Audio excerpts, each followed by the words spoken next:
O Livro dos Espíritos. Allan Kardec. Introdução ao estudo da doutrina espírita. Item 5.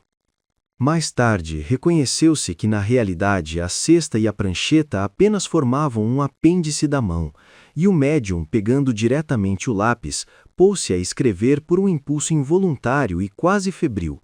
Por esse meio, as comunicações tornaram-se mais rápidas, mais fáceis e mais completas. É hoje o mais difundido, tanto mais que o número de pessoas dotadas dessa aptidão é considerável e se multiplica todos os dias.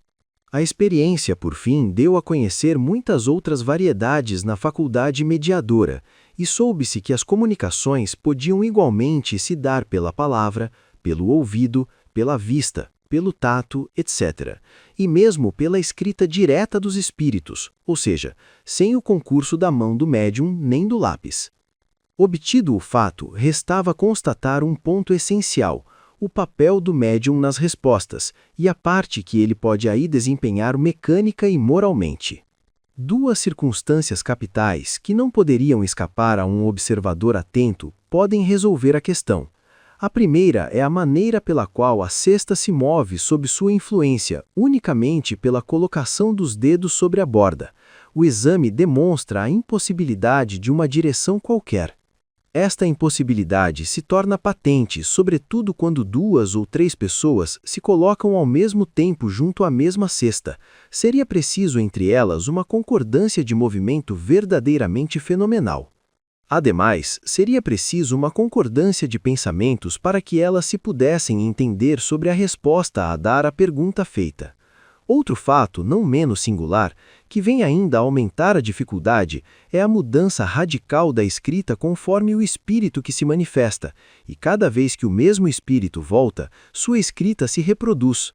Seria preciso então que o médium se tivesse aplicado a mudar sua própria caligrafia de 20 maneiras diferentes e principalmente que pudesse lembrar-se daquela que pertence a este ou aquele espírito.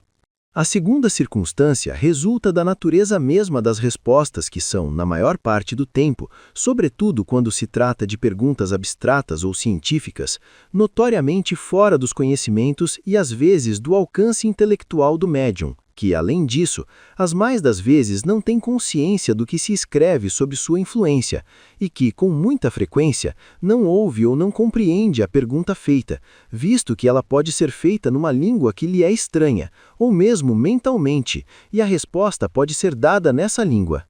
Enfim, acontece com frequência que a cesta escreva espontaneamente, sem pergunta prévia sobre um assunto qualquer, e completamente inesperado.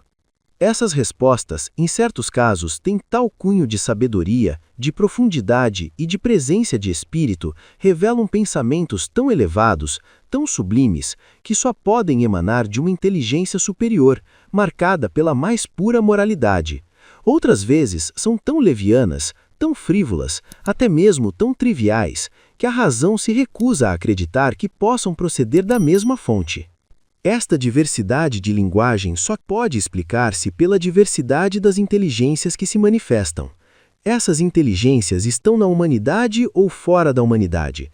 Tal é o ponto a esclarecer, e cuja explicação completa se encontrará nesta obra, tal como ela é dada pelos próprios espíritos.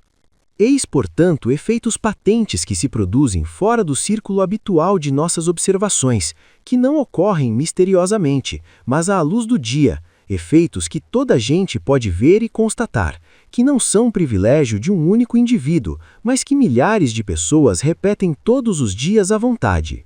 Estes efeitos têm necessariamente uma causa, e a partir do momento em que revelam a ação de uma inteligência e de uma vontade, saem da área puramente física.